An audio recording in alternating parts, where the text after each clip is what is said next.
Alhamdulillah, wassalatu wassalamu ala rasulillah habibina sayyidina Muhammad ibn Abdullah wa ala alihi wa ashabihi wa mawalah, amma ba'd.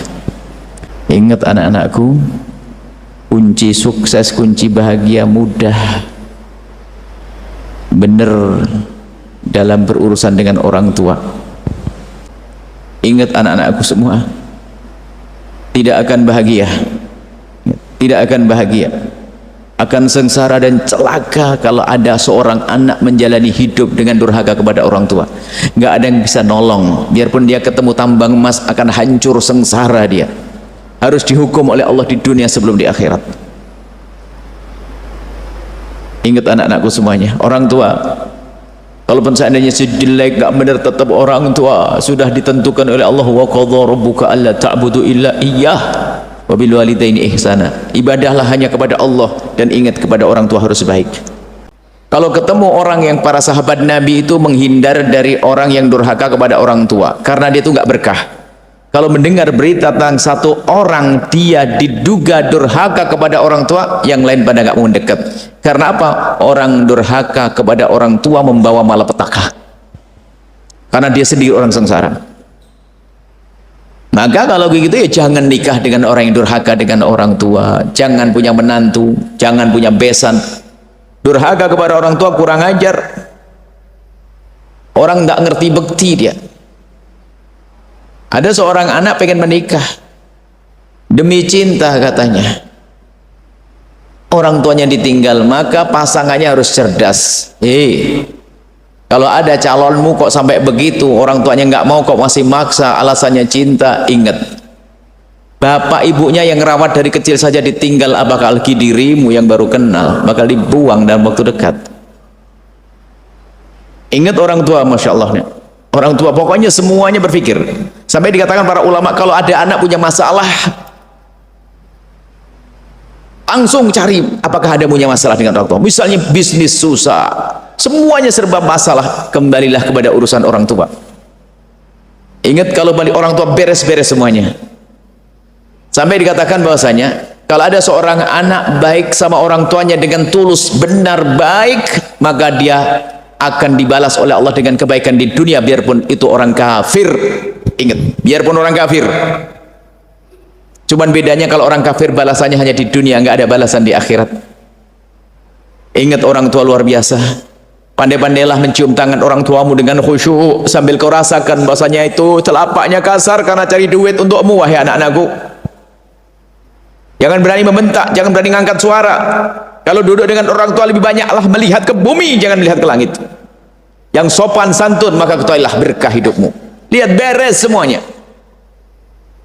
Kalau Al-Quran melarang fala taqul lahuma uffin, jangan ngomong uff. Uff itu ngomong bagaimana sih? Berbicara dengan orang tua dengan mimik wajah atau perilaku yang menunjukkan kalau dia tuh gak seneng ngomongnya, gak nyaman dengan orang tua. Kalau bahasa sekarang, kalau diingetin orang tua itu ngomong begini, diingetin orang tua ngomong iya iya, pakai 2 kali ya. Kenapa iya iya? Coba iya umi, beres. Kenapa pakai iya iya? Kurang ajar. Ingat, Allah Maha Tahu anakku semuanya. Sudahlah, pokoknya kalian percaya, kalau kalian saat ini mungkin selama ini kurang baik sama orang tua, kalian mulai hari ini baik pada orang tua, lihat Allah akan buka semuanya. Orang tua berkah, jauh dari semuanya. Sampai Nabi pernah ditanya, ayyun nasi ahaqqu bi husni sahabati, siapakah orang yang lebih berhak untuk aku perlakukan baik dalam persahabatan bergaul? Siapakah orang yang lebih berhak untuk aku baikin? Dijawab, ibumu. Siapa lagi Rasulullah? Ibumu, ibumu, ayahmu. Yang lain nanti, ibu dan ayahmu di rumahmu.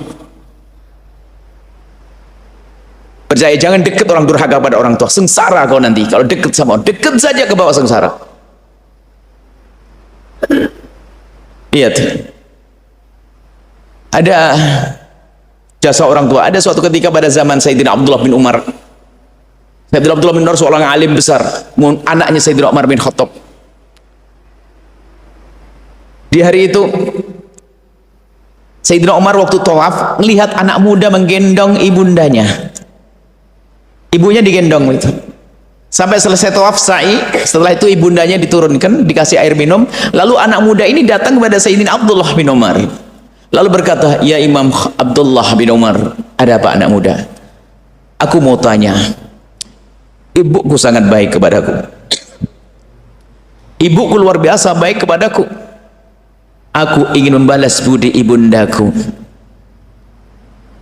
Dan ibuku minta aku temani umroh dalam riwayat haji. Apakah yang aku lakukan itu sudah bisa membalas budi ayah ibuku? Apakah yang aku lakukan sudah bisa membalas kebaikan ibuku? Nih leherku sampai merah, aku gendong." Sayyidina Umar mendengar pertanyaan itu, pertanyaan panjang, jawabannya singkat, enggak pakai mikir. "Tidak, wahai anakku. Tidak, wahai anak muda. Apa yang kau lakukan tidak ada apa-apanya dibanding sesaat, sedetik waktu ibundamu melahirkan. Sedetik saat ibundamu melahirkanmu, taruhannya nyawa. Waktu engkau menggendongnya enggak pakai taruhan nyawa." Kemudian kau perhatikan anak muda, seorang ibu bagaimana di saat menggendong anaknya. Di saat bayi masih orok merah, dia berharap kapan membuka mata, kapan bisa merangkak, kapan bisa berdiri, dan kapan bisa berjalan. Itulah ibunda di saat menggendong seorang anak. Akan tapi banyak seorang anak di saat menggendong ibundanya terbetik di hatinya, kapan ibuku meninggal. Karena dia sudah bosan gendongnya, bosan merawatnya. Banyak seperti itu. Pokoknya singkat anak-anakku semuanya, ingat ibundamu, ibundamu. Bakti itu bukan basa-basi. Ingat, kalau baktimu basa-basi enggak membuahkan berkah. Ada orang baik sama bapak ibunya, Masya Allah, rupanya diam-diam hanya ingin sertifikat tokonya diganti atas nama dia. Jahat dia. Bahkan ada anak bapak ibunya masih hidup, dia berkata, "Umi, warisan saya mana? Kurang ajar, kau yang mati duluan." Sebab bertanya waris itu mendoakan bapaknya biar mati. Kan kurang ajar dia. Kok berani seorang anak bertanya, "Ibu, warisanku mana?" Wong ibunya masih ada. Berarti seolah doain ibunya cepat mati. Kau yang mati duluan. Ini kurang ajar anak itu. Subhanallah. Ayo semuanya, ibunda-ibunda.